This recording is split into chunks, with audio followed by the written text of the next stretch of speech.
Hello. Whoa, welcome to episode 87 of the Brothers Game podcast with That's me, right. Nicolai. And me, Brian. Hello. What the heck? That's crazy. We're still doing this thing? Apparently. That's awesome. It's going to be, next month, it's going to be 5 years. Yep. Yeah, almost time for a Christmas episode. Our Yep. most popular episodes. Yeah. It's ironic that I feel like when anyone does like a year, like an annual thing, right? A content creator of some sort, people love that crap. And Yeah. like that's always some of their most viewed stuff. Yeah. Whereas our Christmas episodes are least viewed typically. But hey, that won't stop us. That's right. And this time they're gonna love it. They're gonna eat that crap up. So I feel fortunate to have a voice right now. Yeah. The past couple of days, my voice has been shoddy a little bit. Had some throat somethings, but I happen to be able to speak right now. So There might you sound go. a little different, but It just goes to you're show that welcome. this was the perfect time to record a podcast. Fate has decided that it is podcast time. And Brian, are we going to be talking about Persona 5 in this? At some point. I mean, a little bit at least. But we have a bit of other things to discuss first. So we'll Okay. save that nugget for that delicious for a little bit. nugget. Okay. What All do you right. got on your mind? So I wanted to start with Pokemon. Oh, man, that's crazy. Because we never talk about Pokemon on this podcast. Yeah. So What do you got? I saw a YouTube video where a guy solved the Pokemon Diamond. Oh, that's right. Yes, you told me about this a little bit. Yeah. And you saw the first couple minutes of it where he was like, step 1, become omniscient. Yeah. So Which you would need. yeah, it's basically So what does solving mean exactly? so he Let's talk about that. used some simulations to determine every possible outcome of every possible decision you could make in the game, essentially. Okay. And just planned around that in order to basically, if you followed his template of button presses and press them in the exact same order in the exact same times, Right, a specific sequence. you would yeah. be guaranteed to beat the game. Right, that's the idea. Every time, yeah. And how many like simulated like playthroughs did he have to do? There was billions, right? Yeah, it's like 4 billion something. Yeah. Yeah. Different combinations of things that could happen. Yeah. And this was just super fascinating stuff. Yeah. So, it comes down to how Pokemon's random number generator works.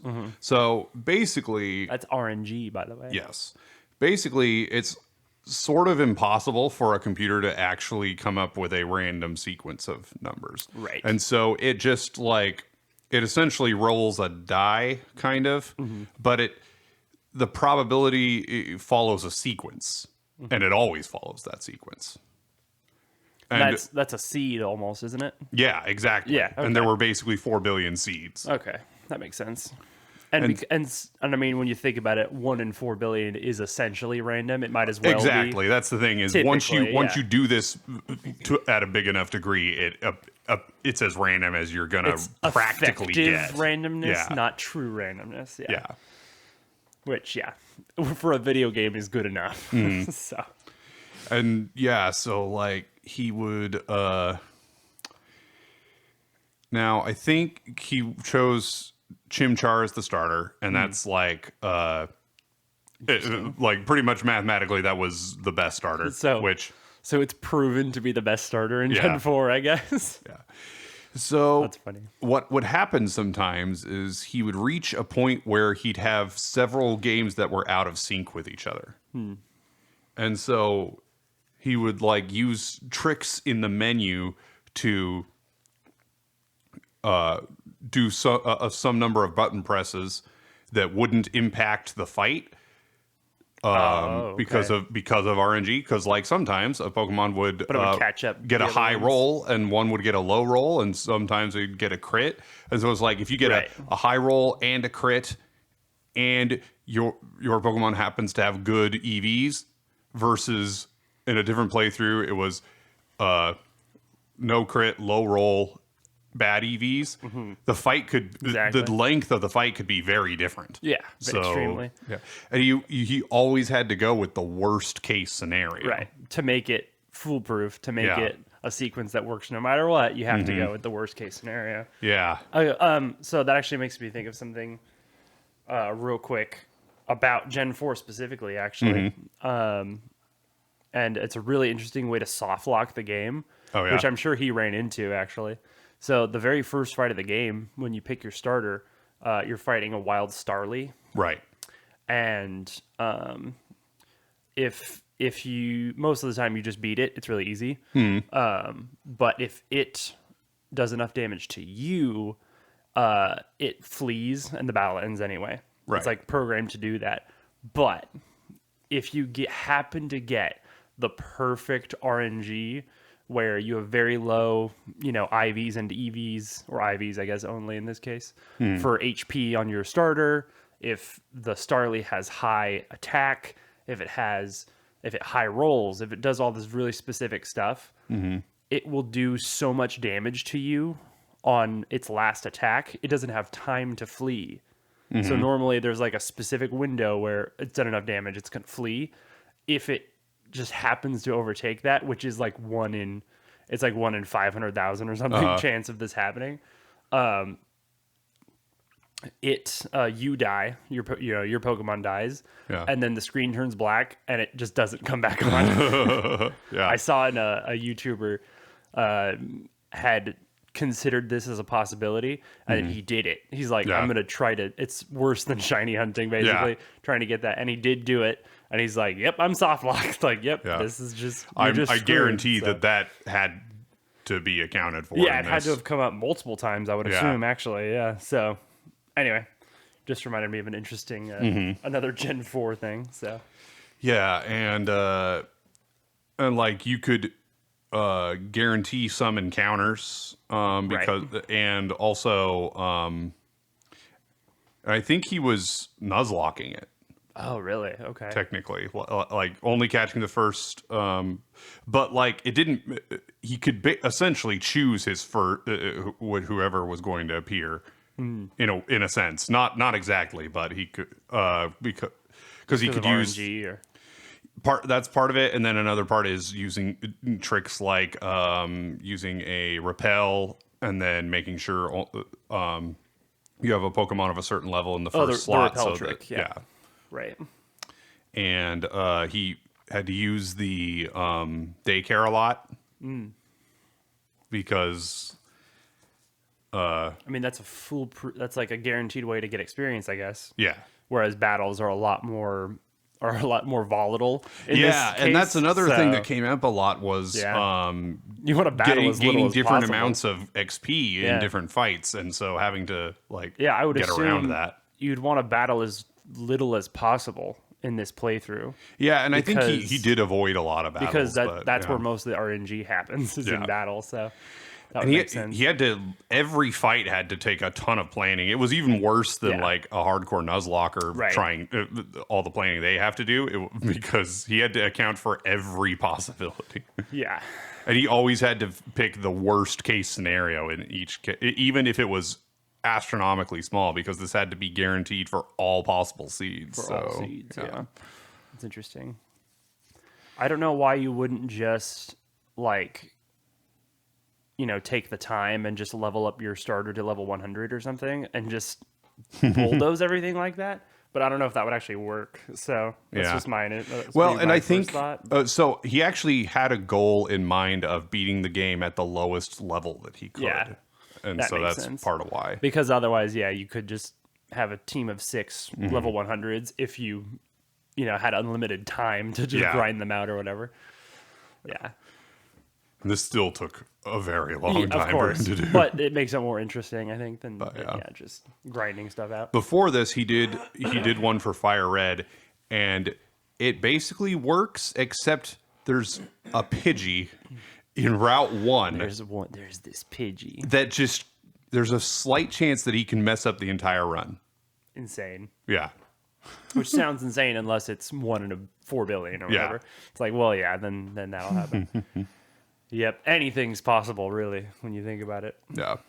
And I think he did Charmander start in Fire Red.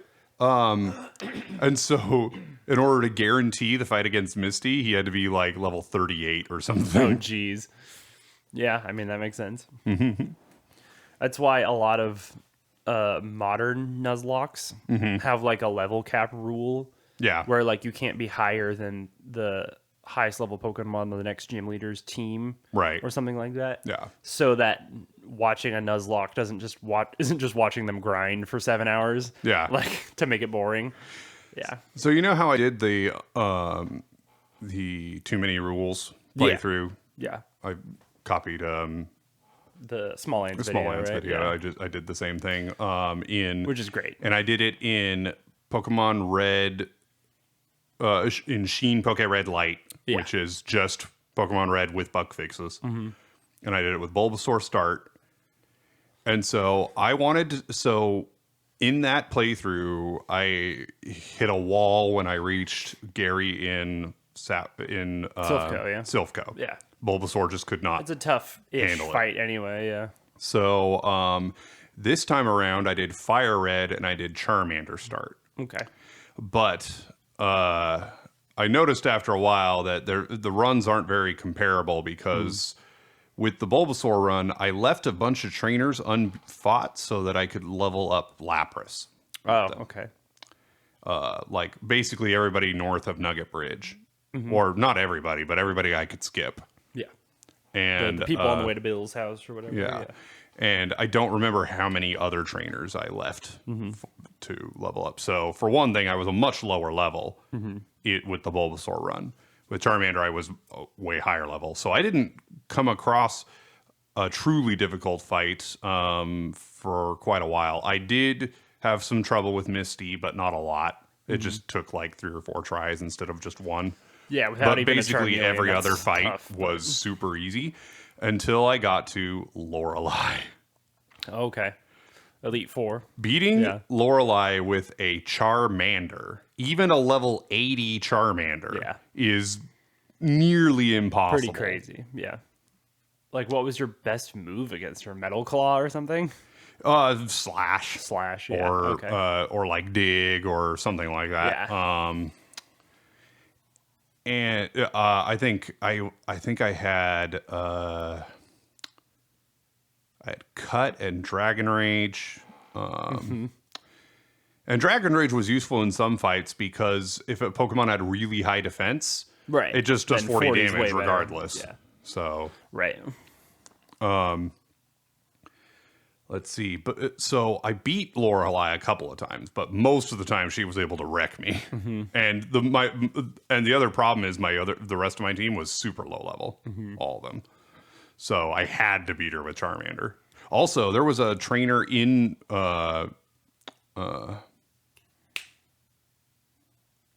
what's it? Victory Road. Victory Road. Who has a bunch of water types, including a Blastoise. He was also very difficult Nice. for the same reason. So I did beat Lorelei a couple of times, only for Bruno to stomp me. I never got past Bruno. Oh, okay. That was it. I gave up because I was Yeah. like, this is this is stupid. well, I realized that like there was my only recourse would have been to like put my other Pokemon in the daycare and just level them up, and that Yep. is takes too long. That's so- lame anyway. And yeah, so I just didn't do it right, Gotcha. and I might try that again, but I don't think it's important. It's not important. I didn't Maybe not worth it. I didn't Yeah. discover anything all that interesting from it. So, Sure. which was the whole reason I was doing it. Right. The point is to get to know the game better or whatever, or It's play just to smarter. learn something new Yeah. or just like demonstrate something. Yeah. Because like I always get irritated when everybody's like, "Oh, Bulbasaur's the best starter because he's the best against these gyms." And I'm like, okay, just stop.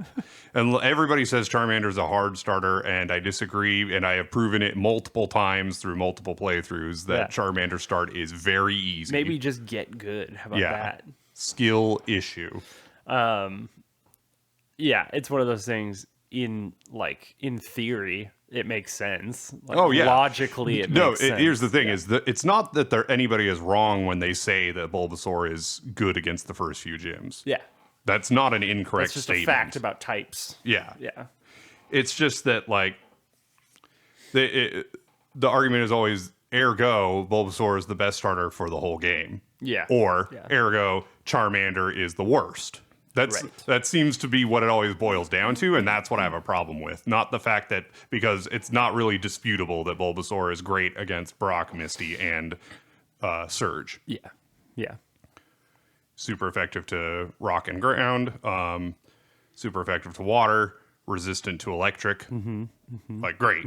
Awesome. But, yeah. I also think it's Charizard fans who are tryhards and say, "Oh yeah, it's hard mode. I'm really cool Yeah. because I play hard mode." Yeah. And it's like, okay, no, it's not actually hard. Spamming Ember on Onyx will kill him very quickly. Right. Even at level 10 or whatever. Right, because his special defense is terrible. Right. Yeah. His defense is super high. That's why you don't. That's why Metal Claw is. That's why terrible. Metal Claw doesn't even really help. Like, I remember I was It playing... does arguably less than Ember, I think. One of the first times I played Fire Red, I was looking at that, and I used Metal Claw, and then I used Ember, and they did basically the same amount of damage.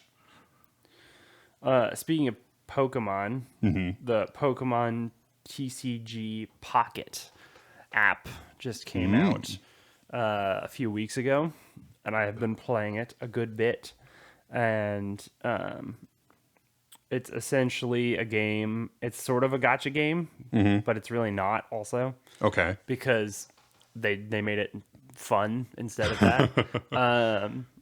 Basically, it's digital Pokemon cards, Yeah. which they've had as a game for a long time. But in this, the focus is opening packs, opening digital, card packs and getting cool cards and stuff.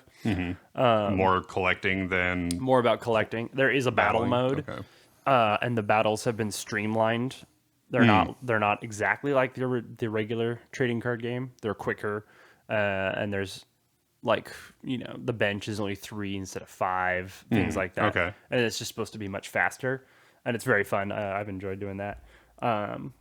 I've also been really enjoying the game because I haven't spent any money, and I have a lot of really cool cards. Nice. And so, that's a win to me. Basically, you get 2 free packs every day, every 24 hours. But then you get tons of items and stuff constantly that are like little hourglasses that get rid of that time. So you can often open 3 or 4 packs a day for free. And I've been getting some pretty sick cards. I'm going to show you just a couple. I got the full art Misty. That's pretty sought after. Nice. This is one of my coolest ones. Oh, yeah. That's a cool Blastoise. Full art Blastoise. And they make them really cool. You can look at Oh, the yeah. They're like holo. 3D. They're like kind of 3D. They have some special cards that are that you can go inside and explore. They're like a whole art, exhibit in one card, basically. There's this cool Pidgeot that just grabbed a Magikarp out of the water. Anyway, there's some really good cards, especially if you're lucky. Yeah. Like this full art Dragonite. I have 3 of these. Yeah, that's awesome. I have pulled 3 of these. That's a It's cool ridiculous. Dragonite. They are, of course, they have, your more standard looking cards too. Your more common cards, and it's an interesting mix of real cards that they've printed in the past, but then a lot of these are brand new and just for this game. So yeah, it's been a fun balance of new and old. It's plenty of fun to play with for free, just all around. I think they've done a really good job with it. And this is only the first expansion or set, so to speak. Yeah. There'll be I'm sure there'll be many in the future, but it's one of those. I think they really thought it through before putting out the app. It felt super polished from day one, which most game companies don't do. So Yeah. I really appreciate that with Nintendo stuff, especially. Anyway, it's been fun, Cool. but mostly because I'm really lucky in general. So hey, I'll take it. I'm really trying to get this Gyarados full art that I haven't got yet, but I want it. I want it so bad. I'm weird with luck. Most of the time, I'm not that lucky, but every once in a while. Yeah, sometimes it's just stupid. It's weird. It really depends for me. I mean, like most people, how luck works in general. Yeah. But I really am that Mario Party friend. I don't know how it works, but I always win. And I feel like in every friend group that plays Mario Party, there's one guy who always wins. Yeah. And I don't know why I'm that person, but it just happened, you know? And it's just, I don't know. Whereas I'm that very guy funny. that will win every minigame and still lose. Right, exactly. Because you don't have the dumb magic luck. Yep. Yeah. It's a thing. It's RNG, really, when you think about it. It's all RNG. So I have owned the game Bomberman Hero for over 20 years. Although the copy I have isn't our original copy, because I think yours was. Oh, do I have the original copy? I think Oh, okay. so. Yeah, I still have it too. But I have had that game in my possession in one way or another for that long. Yeah. And when I Great got game. this copy of the game, I went through and played it and got not only did I get all the way to the last planet, but I beat every boss up until the last boss. Yeah, so like the last planet is like a boss rush, basically, right? Yeah. And then the last boss, I tried a few times, didn't beat him, and just kind of gave up. He's and tough. this was probably 4 years ago, I think, is when that all happened. But as a kid, we never beat it. Right, We're just gonna say we never beat it. A friend of ours did beat it. As a kid, but- we got all the way to the last planet, but I only beat the first like 1 or 2 bosses. So I did what I've been doing lately, and I watched a YouTube video, and I just does watched help. the process, and then it did take several tries, but I finally beat him. You did it. Yep. And A so childhood dream. I finally can check off that box that I have beaten that game. That's one of the oldest games that I own and hadn't beaten. It's one of those games. If you've never played this, you can play it or not. It's up to you. It's a platformer. It's kind of weird as a platformer. It's okay as a game. But please go listen to the soundtrack. It is one of the best you've never soundtracks played of this- any video game ever. Yeah, one of the best ever. Go look up the Bomberman Hero soundtrack. Yeah. It's absolutely insane. And it is interesting because I think it's the only Bomberman platformer. No, I think Bomberman Land is a platformer too. Oh, okay. I think it was like a mobile one. But But it's is definitely not a the departure from standard bombs. typical Bomberman game, which is like a grid, battle royale type game. Yeah. Yeah. Oh yeah, I really enjoyed that game, and so I am nowhere near 100%ing it, and I sincerely doubt I ever will, because it's a pretty difficult game, and I'm not great at platformers. Yeah. Frankly, the fact that I beat it at all is impressive to me because of how bad I can be at platformers. And of course, one of the other games in that short list of games that old that I haven't beaten are Super Mario 64, another platformer, and Ocarina of Time. Oh, really? You never beaten Ocarina of Time? Yeah, not even close. Oh, wow. I've still barely even played it that much. Oh, that's funny. I got like to the entrance of the water temple, but I've never even been inside it. Wow, that's really interesting. Yeah, I didn't even get close to beating a Zelda game until Breath of the Wild. Okay. Yeah, it looks like Pocket Bomberman for the Game Boy was a platformer, a 2D side-scrolling platformer. Looks a lot like Mega Man. And it looks like, hang on, the Bomberman game for GameCube, Bomberman Generation, has like multiple modes, and one of them is platformer-ish. Yeah. It looks like, but yeah, most of the time it's not that. So yeah. So while I was looking through my spreadsheet of games, I was like, oh right, I haven't beaten Smash Bros. Ultimate. Let's beat that real quick. Real quick, easy. Spirit board isn't. The Spirit board is not Slow. quick. not- No matter, even on very easy, it took some real time, but I did get through it and I did beat it. Yeah. That was interesting. So the idea is, I don't know how much you know about the Spirit board. Yeah, I know some.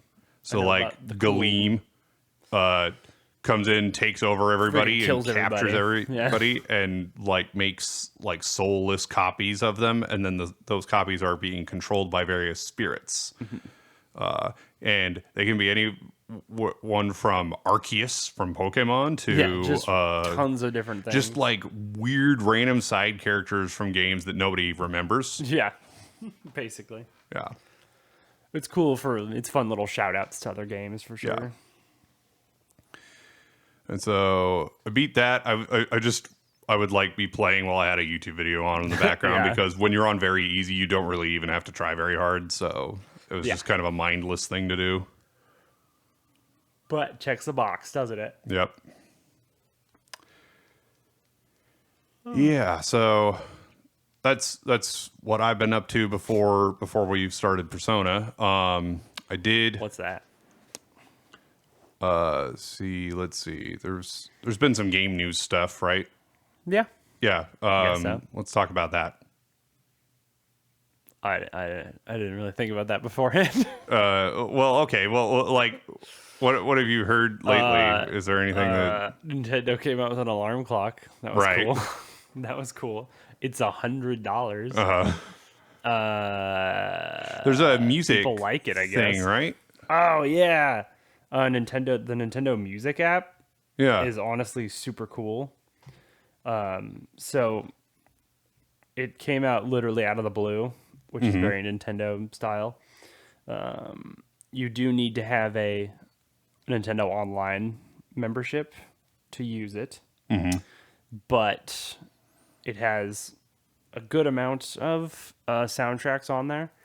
It's not every game ever yet, Yeah. but they're constantly putting out new ones.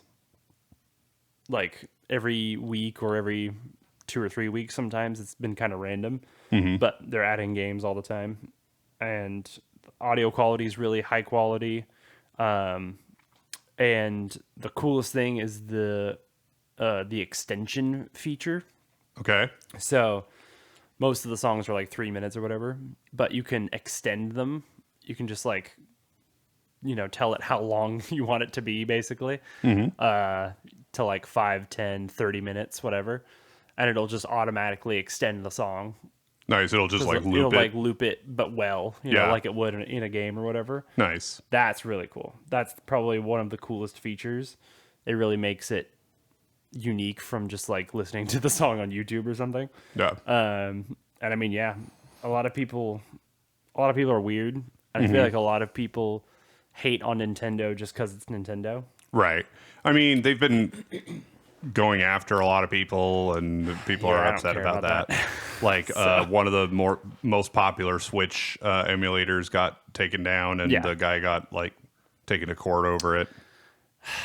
I mean, if you're stealing property, basically, which, debatable if they're stealing property or not, but you're liable to get legally taken. Like, Yeah. I mean, it's just how it is.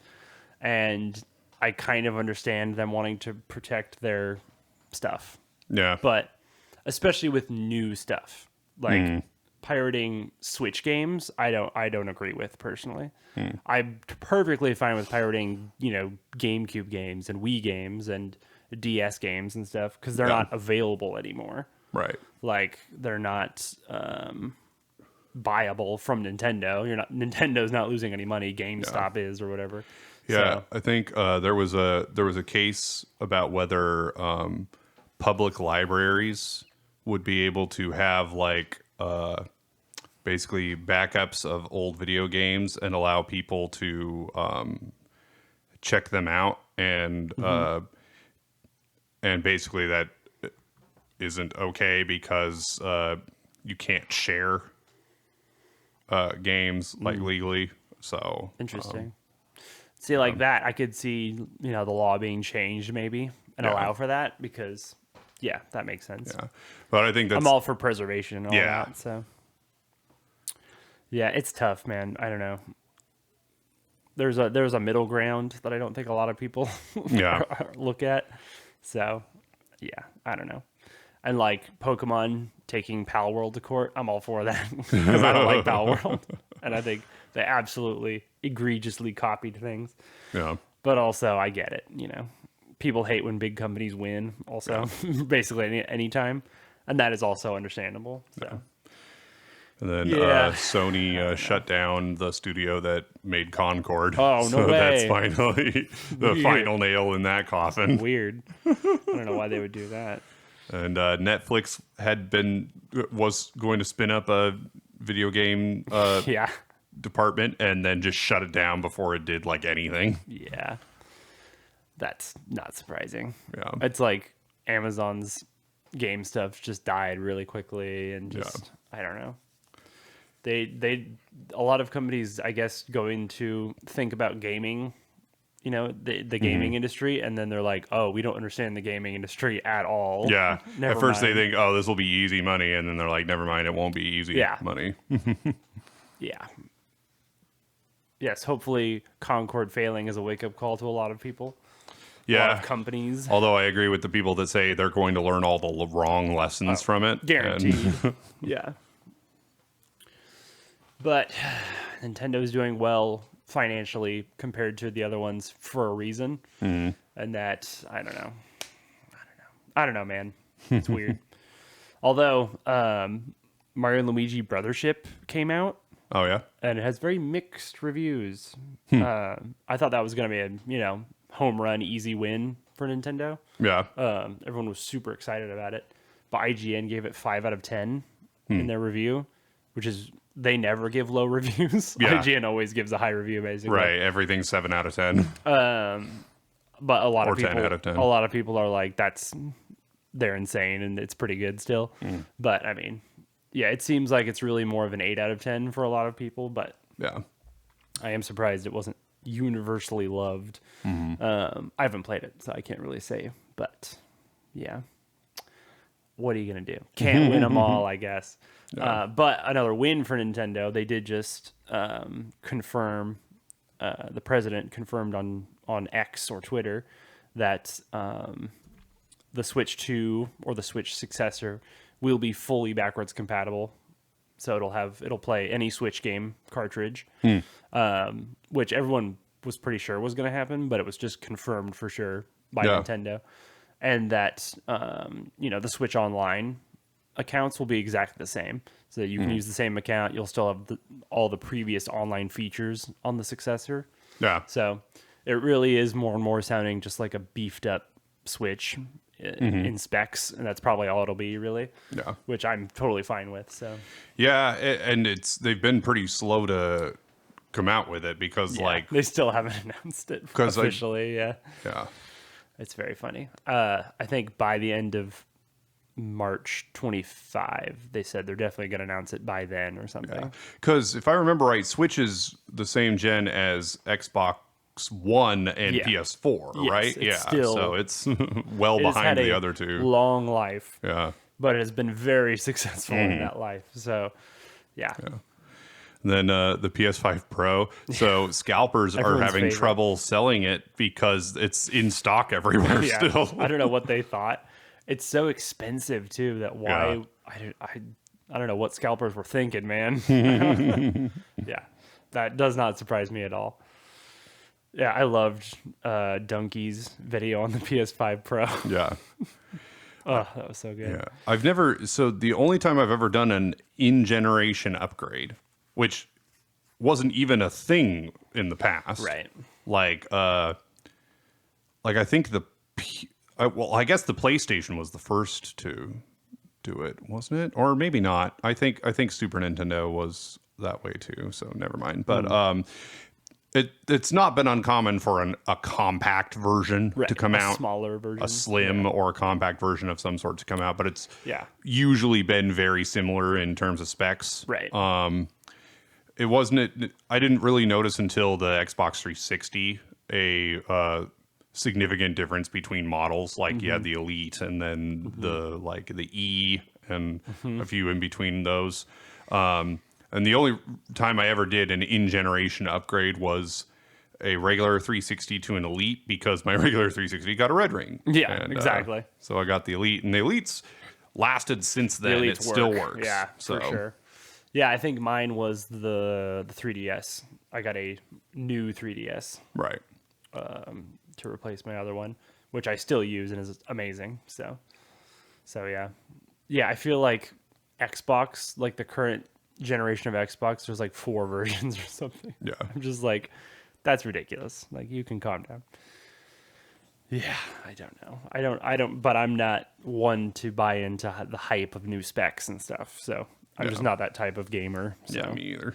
Hence, I play the Switch, Yep. and I'm playing PS Vita a lot. Also, Yeah. I bought a PS Vita, which has been insanely nice. Yeah. So I owned a Vita. Yeah, I was going to say you used to have a Vita. I owned a anyway. Vita when it was like fairly new in the U.S. I remember I bought the Borderlands 2 set or whatever. It came with a Vita and Borderlands 2. And this was back when I think Persona 4 Dancing All Night was just coming out. So I don't know what year that was. But it was a long time ago. Yeah. And I thought it was super cool, but I didn't play it very much. Like, Yeah. it had a lot of options. Like, it could play many, old PS1 games and stuff, even not jailbroken. Like, you Yeah. could just get them off of the PSN, the network and stuff. Persona 4 Dancing All Night was awesome. Like, it had a lot going for it. You could play Persona 4 Golden on it, obviously. Was on there. And this was back when I was first getting into Persona. So it was like perfect, And then I sold it a couple years ago because I hadn't touched it for years probably. And I'm like, and it was like, and they sold for a decent amount. So I think I got $200 or something at Retro for all the stuff I had. But then just recently I was looking at the things that were available for it. And because of how easy modding is for it now, and now that I've modded my 3DS and stuff, I'm a lot more open to modding and stuff. And I don't feel bad about pirating games because they're not, you can't buy them, new anymore. Right. The Vita is pretty old at this point. And it was the same thing as the PSP where they're region free completely. Yeah. And buying them from Japan, they're way cheaper, first of all, and they come in a huge variety of colors and like all this stuff. There's literally no reason to get an American Vita. Like, you're just wasting money, and it's just going to be plain black and boring anyway. And so I bought I think Indigo Blue is what it's called. And it was a model 1000, the original model, instead of the 2000 or slim model. And the slim is what I had originally, was just a black, US slim version. And when I first got this Vita that I ordered, which was like under $100, I think. Nice. which they're at least 200 here in the US. And it was the 1000, which I'd never used, and it's better in every way possible. I don't know why That's you would weird. ever buy a slim one. So not only is it not less powerful, they're the same power wise. So Okay. there's no upgrade there. It's slightly thicker, but that just adds to the holdability of it. Yeah. It's way easier to hold and less fatiguing a little bit, I think. And it has an OLED screen, Oh, wow. whereas the Slim doesn't. That's How that must- weird is that? Back when that came out, I'm not sure that I'd have even heard of OLED. Exactly. That was pretty uncommon It's back really then. weird.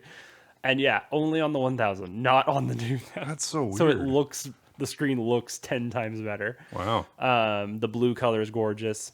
I feel like the buttons are a little nicer to push. Just the way they push is a little different.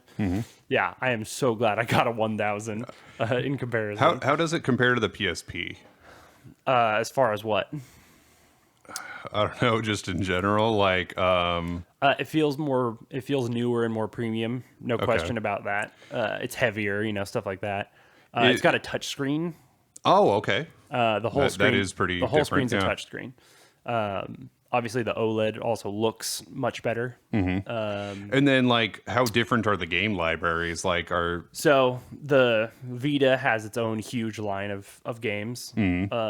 For me, the biggest being Persona 4 is playable on there. yeah, And I actually one of the reasons I got it mostly is because Persona 4 Dancing All Night, a really good rhythm game, but also Persona 3 Dancing in Moonlight and Persona 5 Dancing in Starlight are also on there, which I didn't like. I had never played those before, so I got all those. There's like 3 Hatsune Miku rhythm games on there. Great system if you like rhythm games. So that was a big pull for me. But also, if you modify it, there's a program called Adrenaline that's super stable, really well made, that turns it into a PSP. Yeah. If you want also. So, yeah, you just open Adrenaline and it's a PSP. So you can have any... and it's modded basically. Yeah. So you can put stuff on your SD card, any PSP game, any PS1 game also. So between that plus the Vita library, the game library is pretty massive. Nice. There's also some newer games that came out on the Vita, like some like indie games, like a platformer I really wanted to try called Child of Light is on there. I mean, like Papers, Please is on there. Minecraft, you can play that. Obviously Borderlands 2, which I mentioned earlier. There's and a few Kingdom Hearts games, right? Vita, no. Oh, right. The PSP had Birth by Sleep, though. Okay. And you can get that on here as well. It's also really stable for like Game Boy Advance emulators if you want to do that. Oh, nice. There's other games too. I don't remember what I put on there now. But it's a really good machine for RPGs. Yeah. Because it has the whole PS1 and PSP library also, along with the Vita library. So it's kind of hard to beat. And with the being able to use, an expanded SD card for unlimited storage almost. Yeah. And the fact it has such a nice screen, I added all that anime to it. I showed you, I think. Like, I put tons of anime on there because you can just watch it on there really easily. And so it's nice just as a video player because it's got a great screen. So yeah, I really like it. Cool. It's been quite nice to play around with. Yeah. And I was playing the Persona 3 rhythm game because I was playing Persona 3 at the same time. So, and that was fun. It's very cute. Yeah. Hey, speaking of Persona, Brian, I started Persona 5 Royal. What a coincidence! I also started Persona 5, Whoa, just non-royal. Today? Yes, Yeah. today.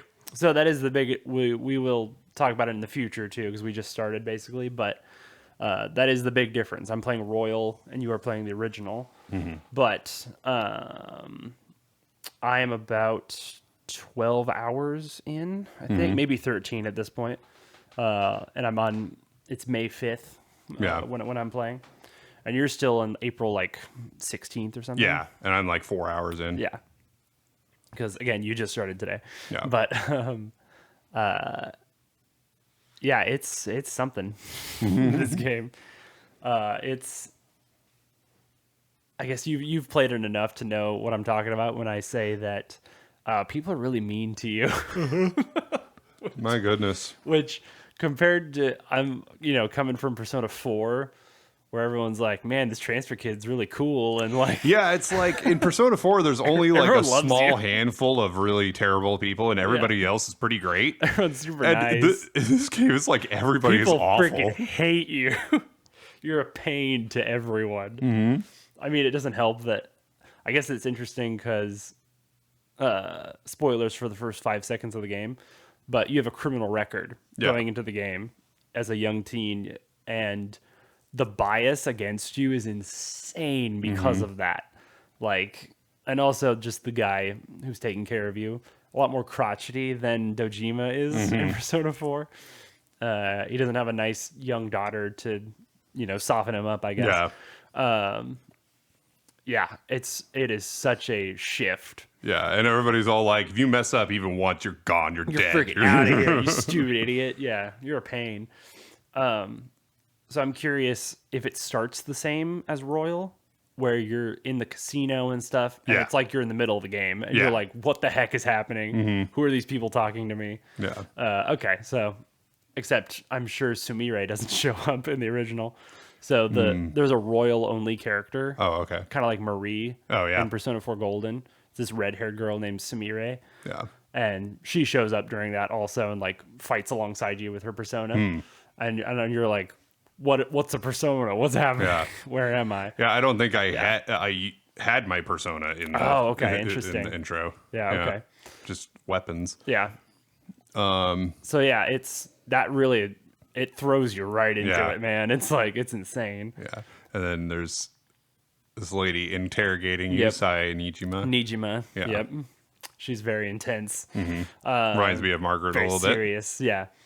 Yeah, every time it's interesting. Every time you start a new confidant, it like goes back to you being interrogated. Yeah. And she's like, some blah blah blah, and you're like, okay, yeah, very very interesting how they're setting up the story. Dude, the voice actor for Igor in this, his voice seems unnaturally So low. different.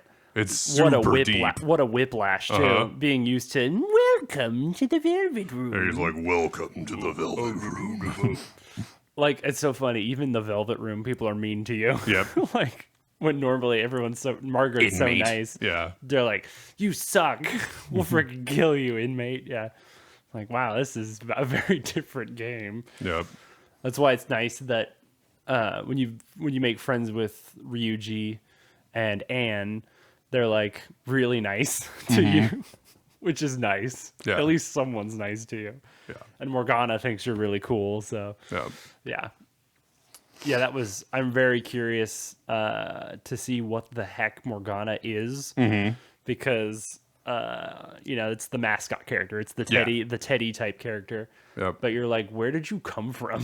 Why does this little Why do you know so much? yeah, why does this little cat know all about personas and like how the palaces work? And yeah, very interesting.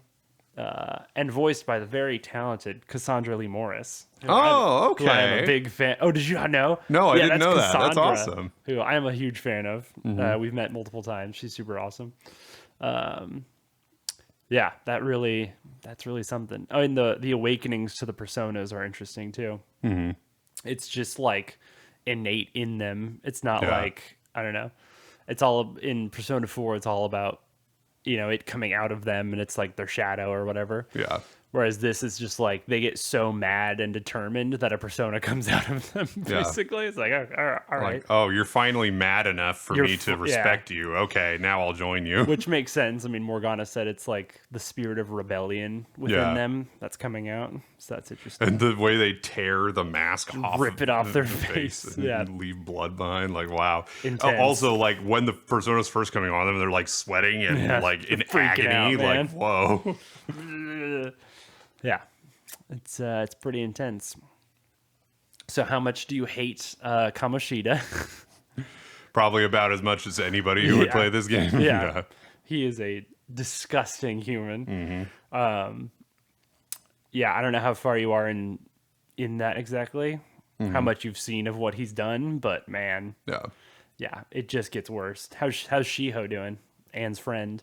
Well, after, before or after she jumped. Oh, okay. I was curious if she had attempted suicide yet. Yeah. So, thanks, Kamoshida. You're really great. I love that. Yeah, that makes sense because you said Anne has already got her persona, Right. So, yeah, that's after that. So, It is funny that like yeah, that was the last straw for Anne. She's like, I'm in it now. Yeah. Like, when you walk out of the station and see her for the first time, it's like, well, there's obviously another a Whoa. party member. yeah. Oh, for real. Yeah. It's funny. So I've seen so many memes and like pictures and whatever about Persona 5. I know all the main characters. Like I know Yeah. their names and stuff like that. And so there's been a few snippets where I'm walking by and you like catch a glimpse of somebody and I'm like, they're going to be a main character. Like anytime you go in the library, Makoto is there. She's a future main character. And she's always just like silently studying and you're like, I want to talk to you. You're a main character. But anyway, yeah. So I am just right after that dungeon. I've completed all the Kamoshida stuff. and I'm just now starting the Persona stuff. Yeah. For me, it finally feels like Persona. Yeah. Where I'm like, I'm on my own deciding when to do social links. I'm working on my like academics and proficiency and all those stats. And just like the boring day-to-day stuff almost. Do you know if you get a New Game Plus? Yeah, you can do that. Okay, that's so because I know you're using a guide and you're wanting to exactly fulfill all the social links and stuff. I'm gonna just go in blind, do what I do, okay. and then I want to try that on New Game Plus. Yeah, that makes sense. Just fill all the social links on that one. Do It's everything definitely perfect. the easier way if you're okay with playing twice. And I am like I did the same thing with Final Fantasy 12. I did New Game Plus, and it gave me a chance to give my characters better builds because they had really bad builds the first time around. Yeah. And I tried to beat all the optional bosses, which I beat several of them, but there's several that I could not beat, even at max level, which is crazy. Dang. Yeah, apparently in this one, you can get far more powerful than in any of the other games. Like, you can really become godlike, apparently, in Persona 5, from what I've seen from people. And yeah, the biggest thing in New Game Plus is just having your stats maxed out still, like the kindness, the proficiency, the guts, and stuff like that. Like, that's huge. That's such a time sink when you're playing through the game. Same thing with Persona 3 and 4. So yeah. So I've started I probably haven't started many more confidants than you, actually. Yeah, I have 4 at the moment. So there's Death. That's the doctor who you're about to talk to for the first time. Tay, she's cool. Takemi. And then I've started the one with Sojiro, the cafe owner. Yeah. So it's really cool. So his social link, he's like teaching you how to work at the cafe basically at LeBlanc. And so he's teaching you like how to brew pour overs and stuff. I'm like, I love this. Yeah. I'm like a huge right up your alley. coffee enthusiast, home barista. So I'm super into that. I was like, heck yeah, that's awesome. And yeah, I really want to get more into it because I want to meet more characters. Like, I'm like, who's Futaba? I want to meet her. Like, I want to know what's going on, you know? So yeah, but I did really quickly like the characters. They're usually pretty good with that in the other 2 Personas I've played. So, but yeah, very, very pleased with the group so far. We'll see. Oh, one thing that was really cool. So playing this version of Royal, I have a lot of DLC stuff that you don't have. Right. There's all like the DLCs included for free. And so including DLC personas that I can just buy from the compendium for free. Yeah. And they're like level 60 personas. Nice. And I'm like, well, that's nice to have just in case, you know?